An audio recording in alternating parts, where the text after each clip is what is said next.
আমি শিক্ষিত, কিন্তু বেকার। তাই বাবা মা তো আছেই, তার সাথে পাড়া প্রতিবেশী আত্মীয় স্বজন, পাড়াতুতো খুড়তুতো মাসতুতো পিসতুতো, যে যেখানে পায় ফ্রিতে জ্ঞান দিয়ে যায়। আমি শিক্ষিত, কিন্তু বেকার। তাই বেকারত্বের সুযোগ নিয়ে প্রাইভেট ইনস্টিটিউশনগুলো আমাদের হাড় ভাঙা পরিশ্রম করিয়ে নিয়েও ন্যূনতম মাইনে দিতে ভীষণ কুণ্ঠাবোধ করে। আর মাইনে বাড়ানোর কথা বলা তো সাংঘাতিক অপরাধের সমান হয়ে যায়।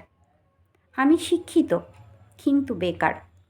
তাই টিউশনিতে যত ভালো করেই পড়াই না কেন, মাইনে সেই বেকার হিসেবেই পেতে হয়। আমি শিক্ষিত, কিন্তু বেকার। তাই পরামর্শ শুনতে শুনতে আমি অভ্যস্ত। কখনো বিয়ের পরামর্শ, কখনো যে কোনো চাকরি করে নেওয়ার পরামর্শ, কখনো আবার ঠিকমতো পরিশ্রম করার পরামর্শ, যখন তখন শুনতে হয়। আমি শিক্ষিত, কিন্তু বেকার। তাই আমার কোনো কিছুতেই কোনো দাম থাকতে নেই।